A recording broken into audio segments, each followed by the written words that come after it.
রেলপথ প্রকল্পের যে অগ্রগতি সেই বিষয়ে বিস্তারিত জানাবেন।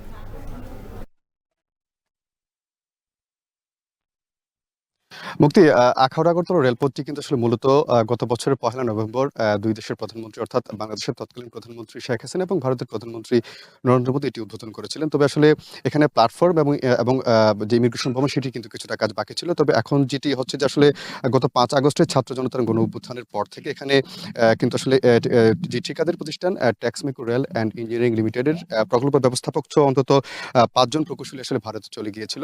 যার ফলে এখানে কাজটি বন্ধ ছিল। তবে চলতি মাসের ১ম সপ্তাহ থেকে আবারও আসলে এই প্রকল্পের কাজটি শুরু হয়েছে।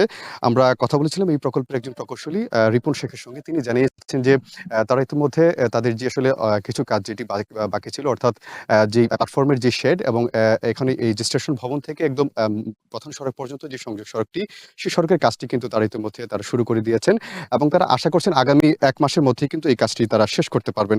সেক্ষেত্রে বলা যেতে পারে আসলে আগামী মাসের শেষ নাগাদ হয়তোবা এই প্রকল্পটি তারা কাজ শেষ করে তারা সরকারকে এই কাজটি তারা বুঝিয়ে দিবেন বলে তারা আশা করছেন। একটু জেনে রাখি মুক্তি, এটি কিন্তু আসলে আন্তর্দেশীয় একটি প্রকল্প।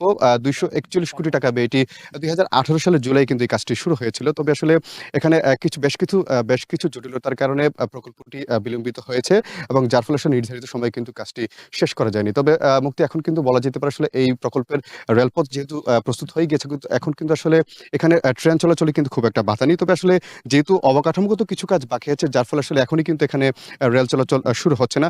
একটু তথ্য দিয়ে রাখি মুক্তি, এটি কিন্তু এই রেলপথটি কিন্তু ইতিমধ্যে একটি রেল বন্দর হিসেবে কিন্তু সরকার ঘোষণা দিয়েছে এবং এখান দিয়ে কিন্তু ভারতে পণ্য আমদানি রপ্তানির অনুমতি দিয়ে কিন্তু একটি প্রজ্ঞাপনও জারি করেছে জাতীয় রাজস্ব বোর্ড এবং এর ফলে আসলে এখানকার যারা ব্যবসায়ী যারা আছেন, স্থানীয় ব্যবসায়ী, তারা কিন্তু বেশ উন্মুখ হয়ে আছেন আসলে কখন নাগাদ এই রেলপথ দিয়ে ট্রেন চলাচল শুরু হবে এবং তারা আসলে এই রেলপথ দিয়ে তারা ভারতে পণ্য আমদানি রপ্তানি তারা করবেন।